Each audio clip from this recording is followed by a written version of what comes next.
రక్షకుడైన యేసుక్రీస్తు నామంలో మీ అందరికీ వందనాలు. సమయం ఇచ్చినటువంటి దైవ సేవకులకు వందనాలు. యేసుక్రీస్తు వారు సిలువలో పలికిన 5వ మాట యోహాను సువార్త 19వ అధ్యాయం 28-29. అటు తరువాత సమస్తమును అప్పటికి సమాప్తమైనదని ఎరిగి యేసు లేఖనములు నెరవేరినట్లు నేను దప్పిగొనుచున్నాను. ముందు రోజు రాత్రి నుండే యేసుక్రీస్తు వారిని చాలా హింసించారు, చాలా శ్రమ పెట్టబడ్డారు, చాలా బాధ పెట్టారు. కొన్ని గంటల ముందు పాటే ఆయన దేహము చాలా శ్రమ పెట్టబడింది, చాలా వేదనకు గురయ్యారు. ఆయన ఈ ప్రపంచంలో ఉన్న వారు అందరికంటే యేసుక్రీస్తు ప్రభువారు వెళ్ళిన శ్రమను మనము వర్ణించలేము. ముందు రోజు రాత్రే గెత్సెమనే తోటలో ఆయన మోకరించి ప్రార్థన చేస్తున్నప్పుడు ఆయన చెమట రక్త బిందువుగా మారి శరీరంలో ఉన్న వాటర్ అంతా బయటకు వచ్చేసిందనమాట. యేసుక్రీస్తు సిలువ మీద వేలాడుతూ నేను దప్పిగొనుచున్నాననే మాట ఎటువంటి పెదాలతో పలికారంటే కీర్తనలు 22:15 నా బలము ఎండిపోయి చిల్ల పెంకుల వలె ఆయను, నా నాలుక నా దవడను అంటుకొని ఉన్నది. యేసుక్రీస్తు వారి బలము ఎండిపోయింది, ఆయన నాలుక కూడా ఎండిపోయింది, చాలా దప్పికొనుచున్నాడు.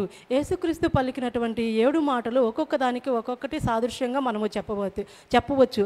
అయితే ఈ 5వ మాట ఎందుకు పలికారంటే అసలు ఈ మాట పలకకుండా కూడా యేసుక్రీస్తు వారు మౌనంగా ఉండవచ్చు. సిలువ శ్రమను తాను సిద్ధపరచుకున్న యేసుక్రీస్తు ప్రభువారు ఈ మాట పలకకుండా కూడా ఉండవచ్చు. ఎందుకంటే కేవలం లేఖనాలు నెరవేరాలి. అటు తరువాత సమస్తమును అప్పటికి సమాప్తమైనదని యేసు ఎరిగి లేఖనములు నెరవేరినట్లు, లేఖనాలు నెరవేరాలి. ఏమి నెరవేరాలి? లేఖనాలు నెరవేరాలి. లేఖనాలు నెరవేర్చకపోతే దేవుని మాట అబద్ధమైపోతుంది. దేవుని మాట ఎప్పుడూ అబద్ధము కాకూడదు. దేవుని మాట నిజం అవ్వాలి, దేవుని మాట నిజం కావాలి. ఆయన మాట అన్నాడంటే ఆ మాట ప్రకారం జరగాలి. ఆకాశము భూమి గతించినా కానీ నా మాట సున్నైనా పుల్లైనా తప్పిపోకూడదని లేఖనంలో ఉంది కదా. అందుకని ఆయన ఆజ్ఞలు నెరవేర్చాలి, ఆయన మాట నెరవేర్చాలి. తండ్రి మాట నెరవేర్చడంలో, తండ్రి మాట కట్టుబడి ఉండడంలో యేసుక్రీస్తు వారిని మించిన వారు ఎవరూ లేరనమాట. అందుకే దేవుడు అంటున్నాడు, ఇతడు నా ప్రియ కుమారుడు, ఇతని యందు నేను ఆనందిస్తున్నానని తండ్రి అయిన దేవుడు యేసుక్రీస్తు వారిని చెప్తున్నాడు అనమాట. ఆయన ఈ భూమి మీద జీవించేటప్పుడు దేవుడై ఉండి కూడా దేవుడు కానట్టుగా కేవలం మానవుడై ఉండి కూడా మానవుడు కాకపోయినప్పటికీ కేవలం మానవుడిగా ఈ భూమి మీద ఆయన జీవించాడు. సిలువకు ఎక్కేంత వరకు, గొల్గొతా వెళ్ళే వరకు ఆయన అలాగే జీవించాడనమాట. మానవుడిగా జీవించేటప్పుడు మన బాధలన్నిటినీ, మన వేదన అన్నిటినీ, మన సమస్యలు అన్నిటి గుండా ఆయన అనుభవించినప్పటికీ కూడా ఆయన ఏ పాపం లేనివాడుగా పరిశుద్ధుడిగా ఉన్నాడు. అదే హెబ్రీలో ఆయన ఏ పాపం లేనివాడుగా హెబ్రీ 7:26లో కూడా ఉందన్నమాట. అర్హత కలిగినటువంటి యోగ్యుడు అయినటువంటి వాడుగా ఆయన ఆ సిలువకు ఎక్కగలిగాడు అనమాట. ప్రకటన 5:4లో మానవులలో ఒక్కడు కూడా యోగ్యుడు లేదనే మాట మనము చూస్తున్నాము. రెఫరెన్స్లు చదవాలంటే టైం లేదు కాబట్టి నేను చెప్పేస్తున్నాను.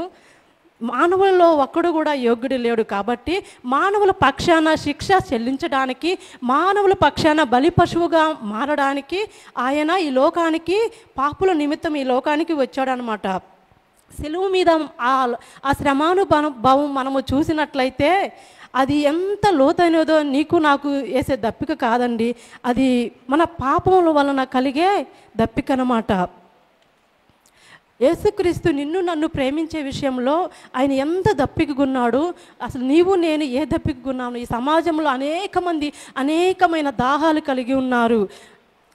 కొంతమంది ధనదాహం, పేరు దాహం, పదవి దాహం, జనదాహం, రాజకీయ దాహం, పలుకుబడి దాహం. కొంతమంది చిన్నపిల్లలు అయితే సెల్ ఫోను, వాట్సాప్లు, బైబిల్ అక్కడ పెట్టి, ఫోన్ అక్కడ పెట్టి, మనం ఎవరు లేకపోతే పిల్లలు బైబిల్ పట్టుకోరు, కేవలం ఫోనే పట్టుకుంటారనమాట. అలాగే అనేకమైన దాహాలు కలిగి ఉన్నారు. ఎంతోమంది అనేకమైన ఈ లోక దాహాలు కలిగి ఉన్నారు. కానీ యేసుక్రీస్తు వారు ఏ దాహం కలిగి ఉన్నారు? ఆత్మల పట్ల దాహం కలిగి ఉన్నారు అన్నమాట. కేవలం నీళ్లు మాత్రమే కాదండి, నశించిపోతున్న దానిని వెతికి రక్షించడానికి ఆయన ఈ లోకానికి వచ్చినట్లుగా మనము చూస్తున్నాము. రోమా సైనికులు అయితే యేసుక్రీస్తుని ఒక్కరోజు మాత్రమే సిలువ వేశారు. కానీ ప్రతిరోజు మనము ఆయన సిలువ వేస్తూనే ఉన్నాము. మన మాటల ద్వారా కానీ, మన చేతుల ద్వారా కానీ, మన చూపుల ద్వారా కానీ, మన నడవడిక ద్వారా కానీ, మన అబద్ధాల ద్వారా కానీ యేసుక్రీస్తు వారిని మనం ప్రతిరోజు సిలువ వేస్తూనే ఉన్నాము. వాళ్ళు తెలియక చేశారు కానీ మనము తెలిసి తప్పు చేస్తూనే ఉన్నామన్నమాట.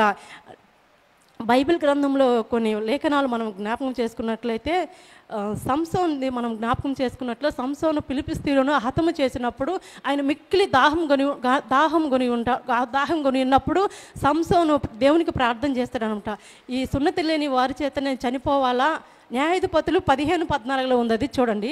15:14 ఈ ఫిలిష్తీయులు చేతిలో నేను చావు వలన దప్పిక చేత అని దేవుని ప్రార్థించినప్పుడు దేవుడు లెహిలో ఉన్న ఒక గోతిని తవ్వి దాని గుండా నీళ్లు రప్పిస్తాడనమాట.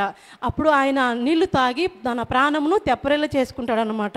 అలాగే నిర్గమాకాండము 15:22 కూడా మోషే అవి నీళ్ళు చేదుగా ఉంటాయన్నమాట. వాళ్ళందరూ మోషే మీద చాలా సనుక్కుంటారు, చాలా ఆయన్ని తిడతారనమాట. అప్పుడు మోషే యెహోవాకు ప్రార్థించినప్పుడు ఆ మారా నీళ్ళు మధురంగా మారుస్తాడనమాట దేవుడు. అలాగే హాగరు కూడా తన కనులు మూయబడినప్పుడు అక్కడ దేవుడు చూపిస్తాడనమాట హాగరుకు. ఆదికాండము 21వ అధ్యాయం 18 ఉంటుంది, చూడండి.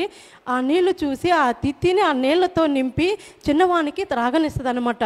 కీర్తనలు 78:14 కూడా అరణ్యములో ఆయన నీటిని చీల్చి సముద్రం అంత సమృద్ధిగా వారికి నీరు త్రాగనిస్తాడనమాట దేవుడు. కీర్తనలు 107:35 కూడా అరణ్యమును నీటి మడుగుగాను ఎండిన నేలను నీటి ఊటగాను చేశాడు. ఆకాశమును మేఘములను కలుగు చేసిన ఆయన అసలు దప్పిగొండం ఏమిటి?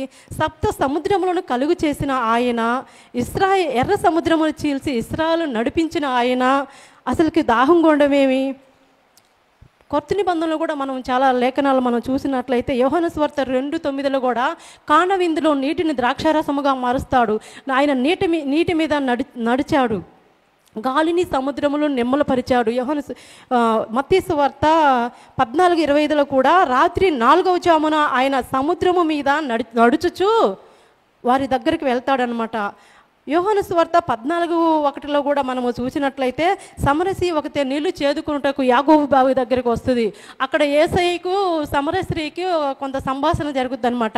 ఆమె చేసినవన్నీ యేసయ్య ఆమెతో చెప్పినప్పుడు ఆమె త్వరగా వెళ్ళి ఊరిలోనికి వెళ్ళి నేను చేసినవన్నీ నాతో చెప్పాడని తన సమరయులందరినీ కూడా యేసయ్య మార్గంలోనికి నడిపిస్తాను, రక్షణలోనికి నడిపిస్తాను, సువార్తను ప్రకటిస్తుంది అనమాట. అలాగా మనం చూసినట్లయితే ఇన్ని గొప్ప కార్యాలు చేసినటువంటి యేసయ్యకు అసలు దాహం కొనడం ఏమిటి? ఆ దప్పిక అనేది మనం 2 రకాలుగా చూస్తున్నాం. ఒకటి శారీరకమైన దప్పిక, 2 ఆత్మల దప్పిక. నీటి మీద ఆధిపత్యం కలిగినటువంటి యేసయ్యకు అసలు దప్పిక ఉండడం ఏమిటి? ఇన్ని గొప్ప కార్యాలు చేసిన యేసయ్యకు అసలు దాహం ఏమిటి?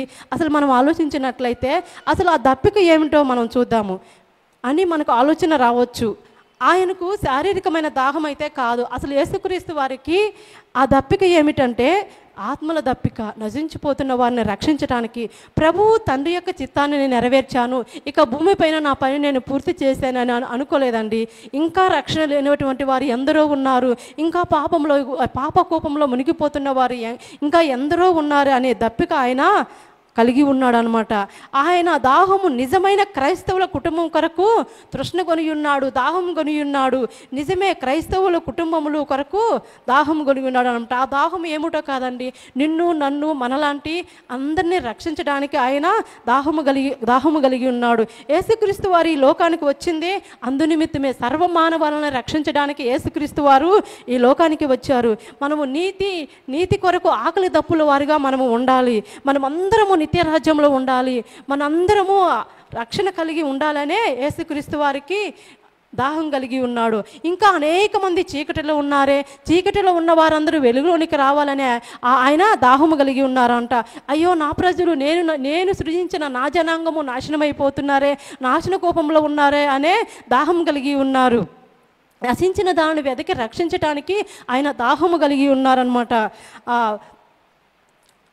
యెషయా గ్రంథము 61:1 అయితే ఒకటిలో మనం చూసినట్లయితే బాధింపబడిన వారిని విడిపించుటకును, చెరలో ఉన్న వారికి విడుదల కలుగు చేయుటకును, నలిగిన హృదయము గల వారిని దృఢపరచుటకును, దుఃఖ క్రాంతులను ఓదార్చుటకును ఆయన దాహము కలిగి ఉన్నారు. అందరినీ సంతోషపెట్టడానికి ఆయన దాహము కలిగి ఉన్నాడు అనమాట. అసలు యేసు ప్రభు వారు ఈ లోకానికి ఎందుకు వచ్చారు? నశించిన దాన్ని వెతికి రక్షించడానికి, పాపులను రక్షించడానికి ఆయన ఈ లోకానికి వచ్చారు కదా. మనము కూడా యేసయ్యను నమ్ముకునే వారిగా ఉండాలి. ఆయన చెంతకు చేరేవారిగా మనము ఉండాలి. ఎవరిని వెతకడానికి వచ్చారంటే నిన్ను నన్ను ఆయన ఎందుకు దప్పికొన్నారు అంటే మన కొరకు దప్పిక కలిగి తీర్చడానికి ఆయన ఉన్నారు. యేసుక్రీస్తు వారి భూమి మీద ఆత్మల సంపాద కొరకు వచ్చాడు. అనేక మంది నరకము నుండి రక్షించాలి, అనేక మంది శాపము నుండి రక్షించాలి, పాపము నుండి రక్షించాలి అనే దప్పిక ఆయనలో ఉంది. ఆ దాన్ని మనం ఎలా తీర్చాలి? మన నీతి ప్రవర్తన వలన, సత్క్రియల వలన, మన భక్తి వలన, పరిశుద్ధత వలన నశించుచున్న ఆత్మ పట్ల మనము ప్రార్థన చేయాలి. పరితాపం యేసయ్యకు ఉంది, మనకు కూడా అలాంటి పరితాపం కలిగి మనము జీవించాలన్నమాట. కీర్తనలు 42:1 మనం చూసినట్లయితే, కోరహు కుమారులు మనం చూసినట్లయితే, ప్రియ కొంచెం చదువమ్మదే, 42:1 దుప్పి నీటి వాగుల కొరకు ఆశపడినట్లు దేవా నీ కొరకు నా ప్రాణము ఆశపడుచున్నది, నీ కొరకు నా ప్రాణము ఆశపడుచున్నది. వాళ్ళైతే ఎలా ఆశపడుతున్నారు? దేవుని కొరకు ఆశపడుతున్నారు, దేవుని కొరకు తృష్ణగుని ఉన్నారు. అలాగే మనము కూడా దేవుని కొరకు ప్రయాసపడాలి, దేవుని కొరకు తృష్ణగుని ఉండాలి. అసలు మనము దేవుని పట్ల మనం ఏమి చేయాలనే ఒక ఆశ కలిగి మనము జీవించాలన్నమాట. లుదియాను కూడా మనం జ్ఞాపకం చేసుకున్నట్లయితే, లుదియా తను రక్షింపబడి తన ఇంటి వారందరికి కూడా బాప్టిజం పొందినట్లుగా మనము చూస్తున్నాము. ఆ జక్కయ్య, పాపి అయిన జక్కయ్య కూడా యేసు ఎవరో అని చూడగొరినప్పుడు యేసయ్య జక్కయ్యను చూశాడనమాట. నేడు నీ ఇంటికి రక్షణ వచ్చి ఉన్నది. మనము రక్షింపబడి మన కుటుంబాలను మనము రక్షించుకునే వారిగా ఉండాలి. ఇతరులను, నశించిపోతున్న ఆత్మలను కొరకు మనం ప్రార్థన చేసేవారిగా ఉండాలి. సువార్థికుల కొరకు మనం ప్రార్థన చేసేవారిగా ఉండాలి. సువార్థికుల పట్ల మనము బాధ్యత కలిగి మన సంఘాన్ని మనము చూసుకోవాలన్నమాట. ఈరోజు మనకు అలాంటి దాహం ఉన్నదా? మన కొరకు మనం ప్రయాసపడుతున్నే కాలం దేవుని కొరకు మనం ప్రయాసపడుతున్నామా? మన సంఘ అవసరతలు మనము తీర్చగలుగుతున్నామా? మనము చేయాలన్నమాట. దేవుడు మనకి ఇచ్చిన సమయాన్ని మోకరించి మనము నశించిపోతున్న వారి కొరకు, ఇతరుల కొరకు, దైవ సేవకుల కొరకు, క్రిస్టియన్స్ మినిస్ట్రీ వారి కొరకు మనము నిత్యము ప్రార్థించే వ్యక్తులుగా మనము ఉండాలన్నమాట. దేవుడి యొక్క పరిశుద్ధ వాక్యము దేవుడు దీవించి ఆశీర్వదించును గాక.